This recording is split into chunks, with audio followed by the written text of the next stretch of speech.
request, we're going to talk about the Whitcamps and West Jersey Cottage, which is now La Fontana Restaurant. The Whitcamps, what? I don't want to be videoed, okay? So it's so black. We're not going to see anyway. Just talk. All right, so good. I like black. So my grandfather's sister and her husband started West Jersey Cottage in the 1800s, and for one reason or another passed it along to my uncle or to my grandfather. My grandfather and grandmother ran it through the early 1900s, and customers came on excursion trains from New York and Philadelphia. Can you some names? Yeah, Debbie, can you give me some names of your relatives, starting with the first ones you mentioned? Well, Henry August was my grandfather, and he was quite a character and had 3 wives. My grandmother was the 3rd wife. My Aunt Stell and Aunt Bertha and my father Harlan were the children of my grandfather. When they were running West Jersey Cottage, they needed extra space, so they built what is now known as the Baker's Cottage, which was the annex to West Jersey Cottage. West Jersey Cottage is now La Fontana Restaurant. Right. But what street's the annex on now? The annex is on Winthrop, West Winthrop. Was it always on Winthrop? Yes. The annex is still in the same place where it was built. The hotel used to sit on the bay side of that, and the property all the way out to the bayfront was owned by my grandparents. The corner door to the hotel is now the corner door that was up till last year at La Fontana, and they closed it in and put the front entry in a different place. That had a boardwalk that went out to the train station. Where was the train station? Directly where the approach to the bridge is now. So the trains came in pretty much where our car bridge comes in, the existing car bridge comes in, which is the second of 2 car bridges that came into town. The first car bridge that came in where the Deauville Street end is, and that brought cars in when the railroad was taken out in the 40s. So my father moved West Jersey Cottage down onto the corner of Willard and Ocean Drive, which is where it now sits. And it became a gas station, luncheonette, grocery store, gathering place, so to speak. Can you talk about the history of that? All the names, starting with your family's cottages. So it was first the West Jersey Cottage. It was West Jersey Cottage. And then it turned into? Well, when it was moved, it became Seagull Service Center, I believe my father called it. And that was where he put the block building onto the south side of it, which was a service station with a hydraulic lift to service cars and gas pumps out front. His feeling was that if the train serviced the customers and brought them to West Jersey Cottage when it was on Winthrop, that the cars would bring people to the same building when he moved it down onto the corner where the car traffic was coming in. Which is now the blinker light. Which is where the blinker light is. That car bridge came in from the Deauville, down Willard Road, and then turned. That bridge eventually was demolished, and they built the bridge that is now existing. So that's the car bridges. We started talking about West Jersey Cottage because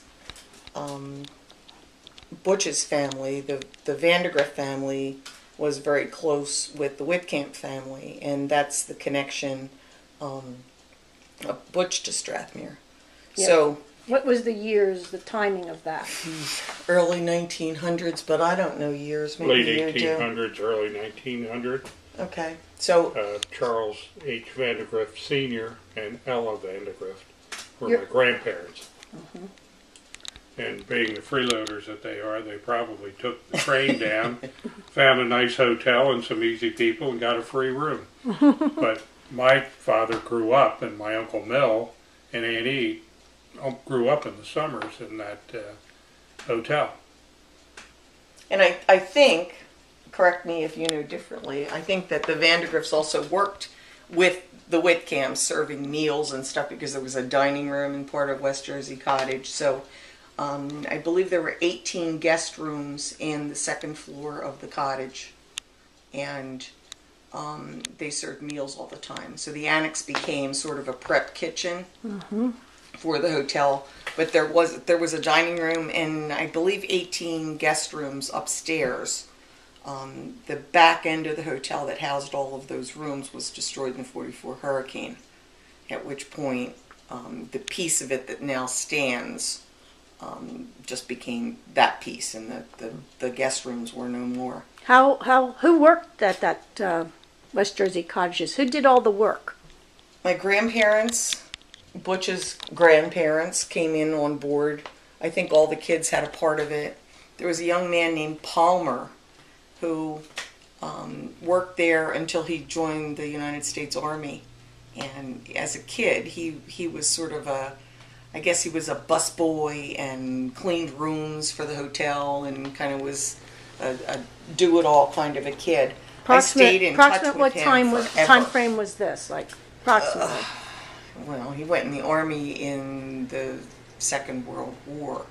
So, you know, he was like a teenager, so I would say probably the 20s and 30s as he was growing up. He was a young kid. Was very close to my Aunt Bertha.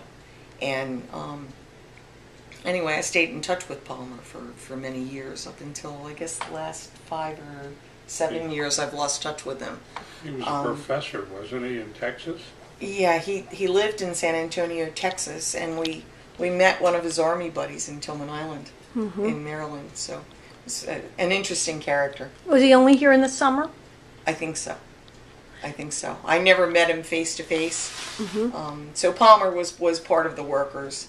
The whole Whitcamp family, a lot of the Vandegrifts were a part of the preparation for the kitchen and for serving meals. My father did a lot of cooking. They raised their own livestock for a while. They and where raised did that chickens take and they take did place? hogs in Strathmere, right in the back of the hotel. I think they had a smokehouse, but I'm not sure exactly where it stood. So, anyway, the Vandegrift connection was that Butch's grandparents started having kids, and when they had kids, those kids had kids, and we all became aunts and uncles and cousins. And you couldn't call people by Mr. and Mrs. Whitcamp and Mr. and Mrs. Vandegrift, so they became Uncle Hal, Aunt Ede, Uncle Mill, and the families just sort of stayed very connected throughout forever, and still are connected. Did was this a summer business? Mostly. I think the Seasonal? hotel functioned all year round, but it was mostly based on channel bass and fishing, and there were a lot of rental boats that went out of the hotel. There was that hotel and the Whalen Hotel, and they both rented boats. There were bigger boats who did fishing things out Corson's Inlet, and they would come home with strings and strings and strings of what they called channel bass, which I think are similar to weakfish, right? But bigger. They're kind of a drumfish. Okay. Channel But big. Channel drum. My father stopped fishing when they disappeared. Did Wasn't worth it. these guests predominantly come on weekends, or did they come for vacations? What was the trend at that time? That's an interesting question. I have the hotel register, and I'd have to look at the dates in it. I don't know how much of it was weekend traffic and how much of it was during the week. I know it was seasonal because it was all based on the fishing and the beaches and that. And then what happened with your family when they would close up the hotel? They were still here. My grandfather worked for the Pennsylvania Railroad, and so did my dad when he got old enough. And during the winter, my father would go to Atlantic City and work for Pennsylvania Railroad.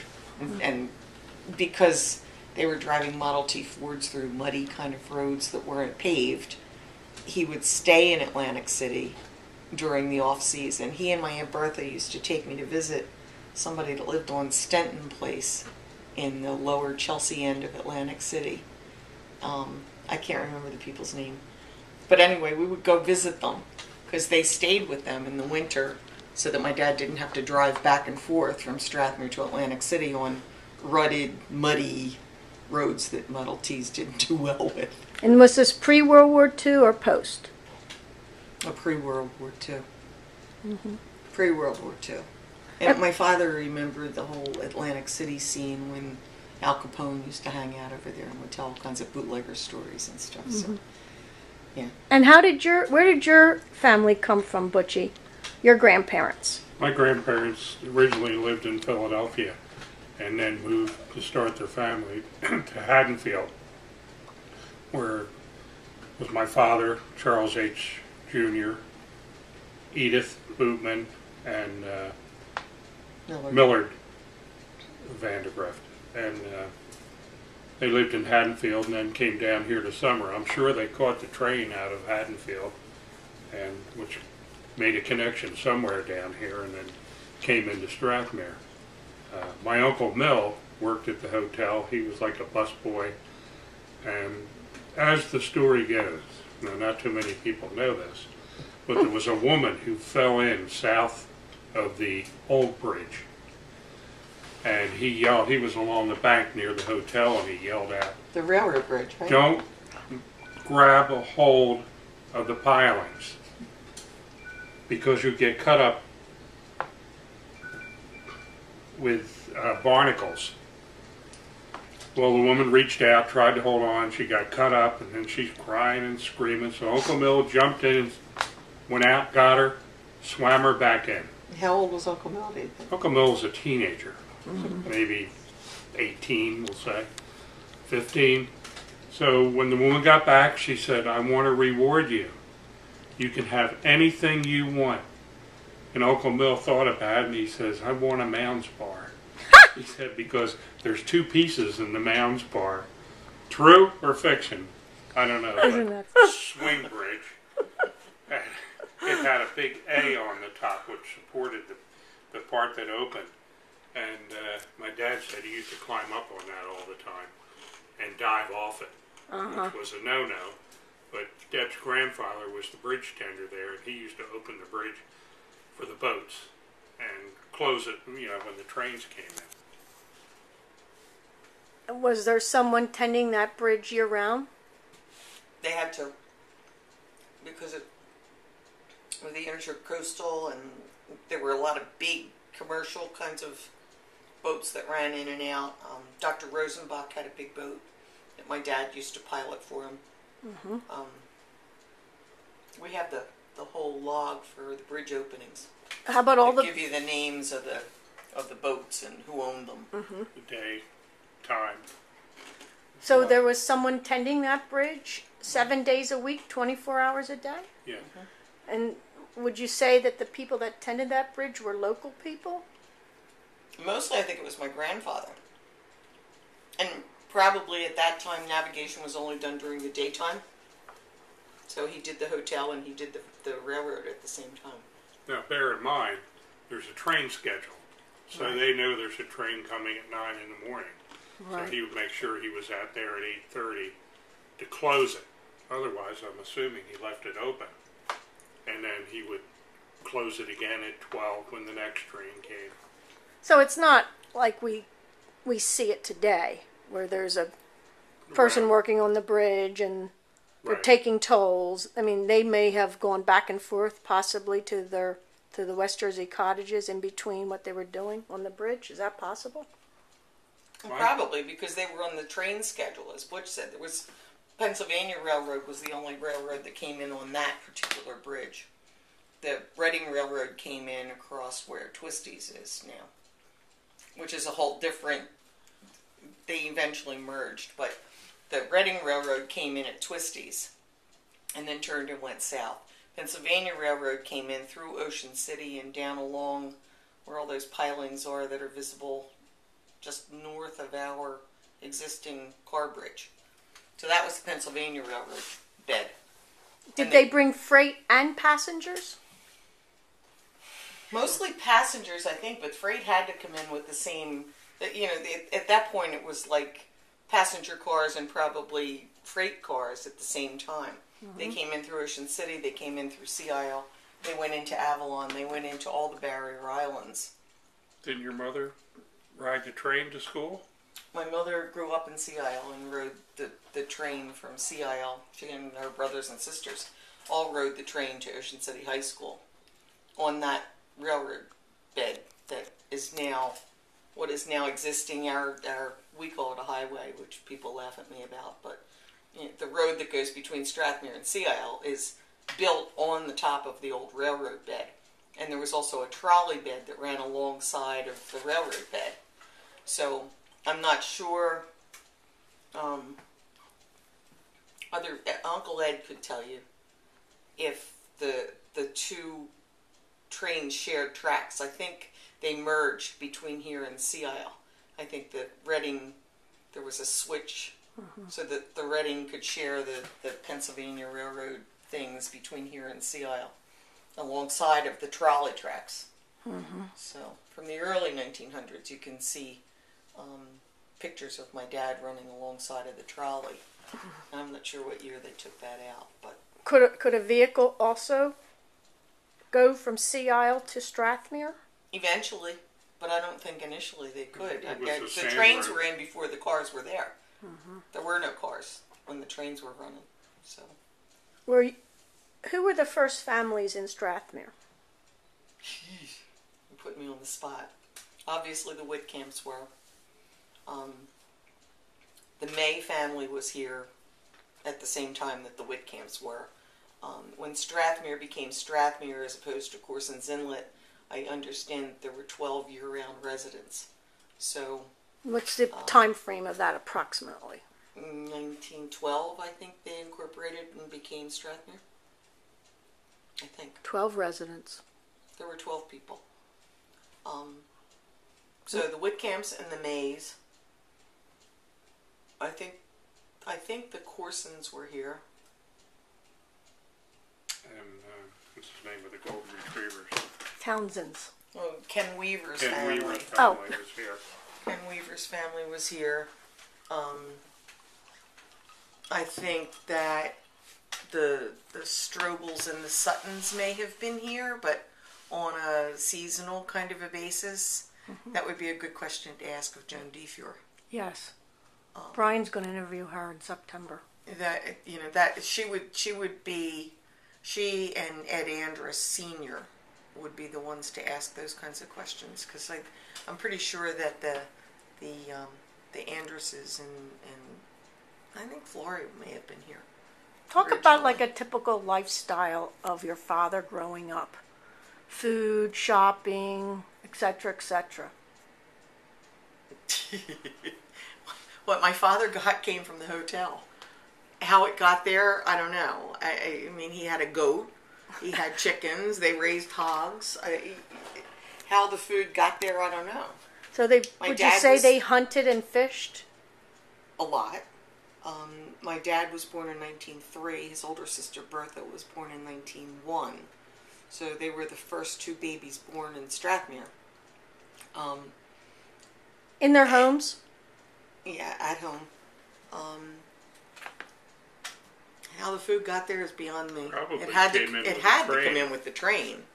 You know, Produce. anything that they didn't have. At one point there was a milk wagon, but I don't know where the milk wagon came from. That may have been a leftover story from Philadelphia.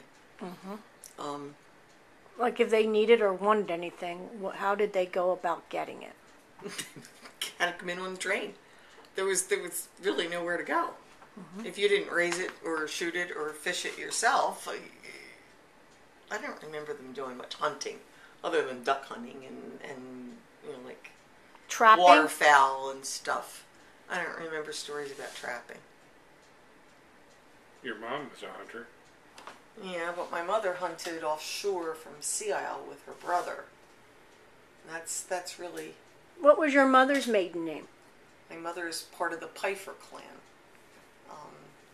As my uncle Johnny, who was my mother's first cousin, owned Pfeiffer's department store in Sea Isle. So that's the connection between the Pfeiffer clan in here. My mother's here's an interesting story. My mother's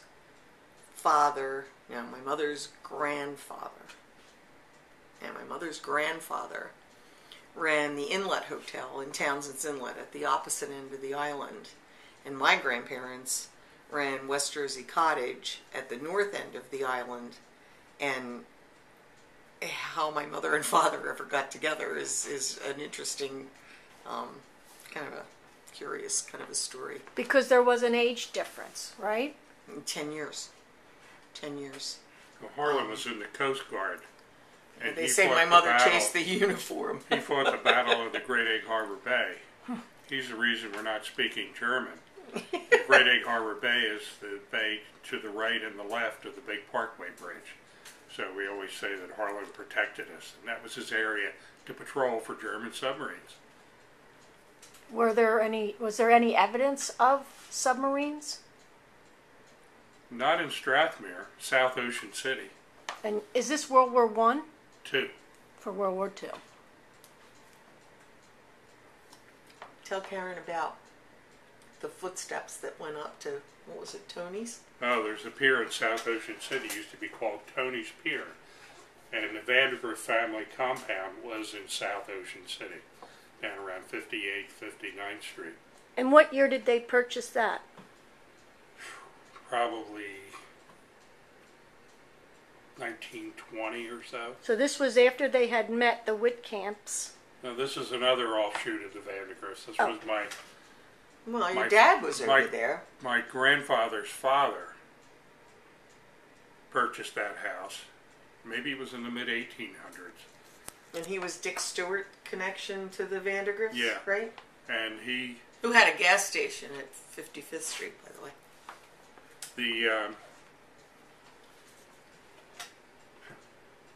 my great-grandfather, was also a pastor. And he was a pastor at the 55th Street Church, which is, was it They call it Chapel Chapel by by the the Sea. Sea now at 55th Street. So, anyway. And it still exists. Yes. As the story goes with the submarine, Tony's Pier was a fishing pier, and they had like a little, almost like a 7-Eleven I need cheese. kind of thing where you could go in and buy bread, milk, butter, Okay. you know, odds and ends. They may have had lunch meats, they had candy. We used to go in and buy candy as kids. And as the story goes, it was kind of a foggy night in the late fall, and somebody walked down to the beach and saw where a boat had been dragged up on the beach, and the footprints went to Tony's. So they went to Tony and said, I want you to start.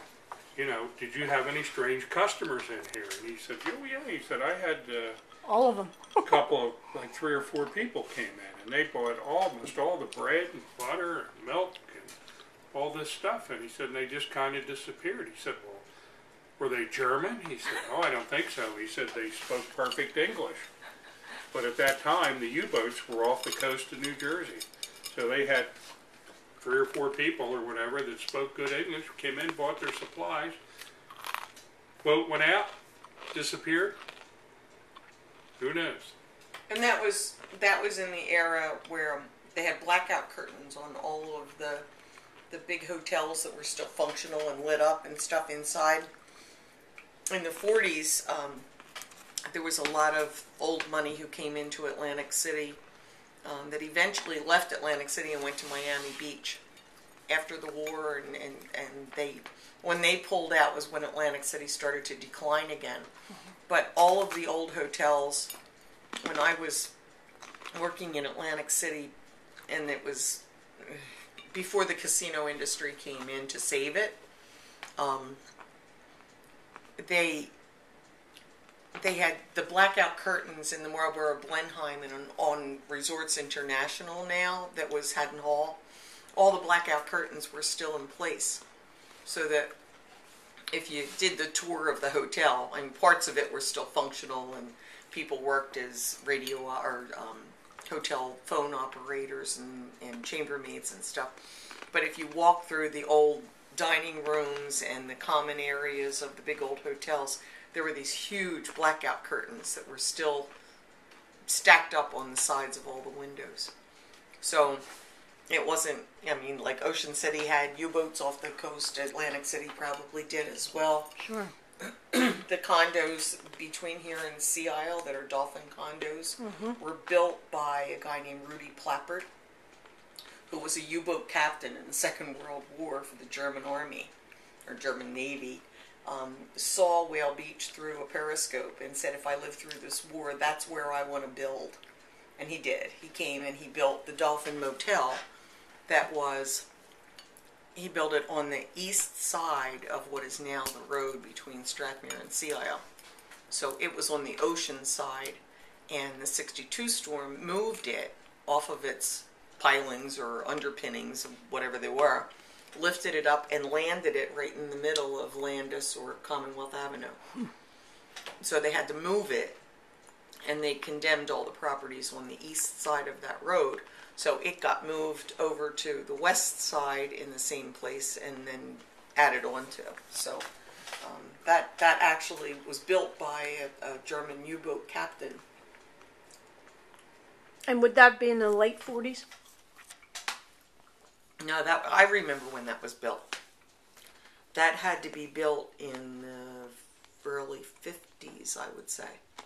I remember when they built it, and I remember when they moved it across the street, which was right after the 62 storm. The ocean moved it to the middle of the road, and they put it on the west side. Now, when they built that, was the West Jersey cottages still in existence? Mm-mm. No, West Jersey Cottage stopped functioning after the 44 hurricane. And the piece of it that now still exists was moved from West Winthrop down to the corner of Willard and Commonwealth, where it still sits. So the 44 hurricane destroyed the hotel rooms part of it. There was a whole wing that went off the back of it. And there's lots of pictures around West Jersey Cottage when it was in one piece. And the porch wrapped all the way around that back wing and faced the bay. But after the 44 hurricane, it never functioned as a hotel again. At what point did the Whitcamps sell that gas station, store, etc.? You were born. 52. My dad sold it. He ran it until 1952, and then sold it to Victor Bellata, who ran it until it became Harker's Corner. Harker's bought it probably in the mid-60s. What was Harker's Corner like?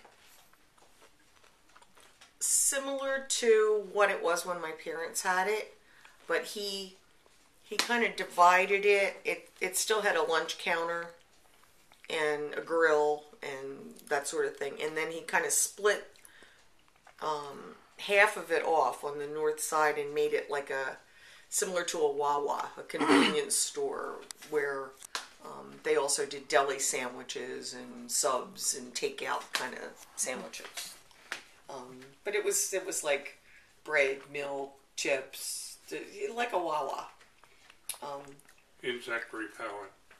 Yeah, and whatever you might need in Strathmere, so you didn't have to leave the island, I guess. But you could also gas up there? And he ran the gas station and did repairs in the garage with the hydraulic lift that my dad had put in. Seasonally? Yeah, late into the season though. I remember getting gas there when I was working in Atlantic City. So, I mean, it functioned pretty well into the fall. I don't think it functioned year round. The gas was probably 27 cents a gallon. I have no idea. No idea. When did Harker sell to Ernie? Ernie showed up on the scene, I would say, 65? Maybe 65. 66. Well, Butch had girlfriends that worked there, so that's why he's knowing dates better was than Harker's me. when I... Yeah, Harker's. I'm talking about Harker's had it until 66. 66, 67. Butch dated people who worked for Les Harker. I'd like to hear And more then about that. Then I dated Ernie Schilling's son, so it's like we're basing dates on who worked there when. And funny. how did those girls get those jobs, Butchie? They just went in and interviewed with Les Harker. Some had experience, some didn't. There were only like two. I mean, it's not like... Were these people that were in town here? Yeah, they were summer residents. Mm-hmm. Their parents had rented homes for the summer. And they became waitresses. They made sundaes, milkshakes, hot dogs, and they made the best grilled cinnamon buns you ever had. My breakfast of champions would be once or twice a week. I would get down and get a quadruple thick chocolate shake and a grilled cinnamon bun. I mean, I wasn't as big as I am today. I was a little kind of a rail. But I remember Les Harker coming out and giving HE2 sticks to one of the waitresses because the blender that they made the milkshake in was smoking and it was so thick that it was ready to explode.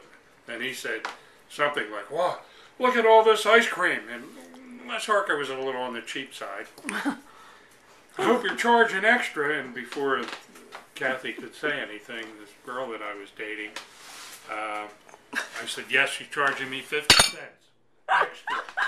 They were probably only a quarter at the time, but it was a great place to hang out.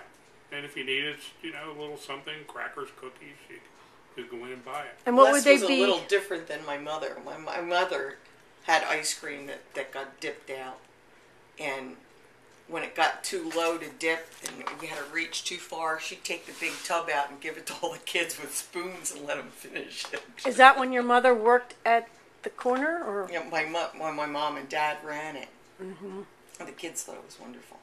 And Joe Dawson used to hang out there. There are pictures. Gary over at Twisties, I think, has one of the pictures of, "Can you name these characters?" or something. Mm-hmm.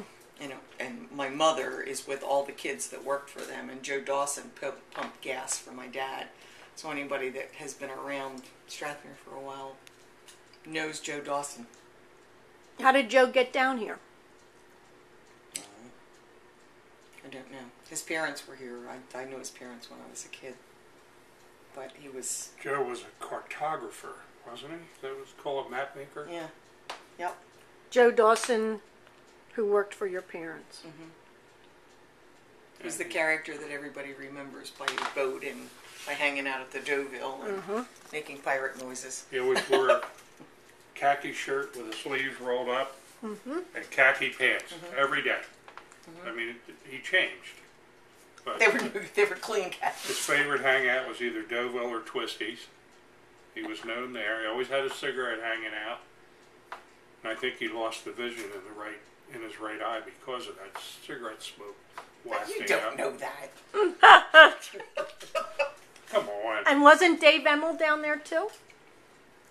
Dave Emmel, I'm not sure how Dave Emmel Jr., who hung out at the Deauville with Joe, his father was here early on and always smoked a corncob pipe.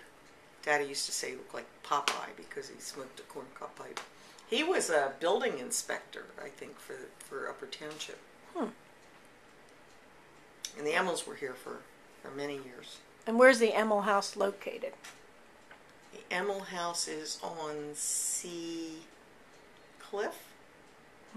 And still there. And still there. And it still has the Emmel dachshund across it. They always had dachshunds. At that point, where were you living with your family, Deb? At the post office. When my parents sold the store and gas station to Bellata's in 52, my dad raised the house that now houses the post office. So I grew up in the house that is still the post office. So that house was there and he decided to raise it? Yeah. He raised it. The house next to it was not raised. When my father bought it, the two long, narrow houses that sit at the corner of Commonwealth and Whittier, from what Charlie Schaefer told me, and I couldn't prove it, but from what Charlie told me, they were built as infirmaries for the First World War. I don't know. It's just what I was told. They do resemble barrack I style. don't know how to confirm that. The house on the corner does more so than the post office house, because the hallway runs the north side, the length of the whole house. So it would make more sense that there were infirmary rooms along the south side of the house, and staff that were taking care of people would use that long hallway. Whereas the house that I live in, the hallway runs the center. So it could have been like barracks to house the people that were running the infirmary. I don't know. It's all guesswork.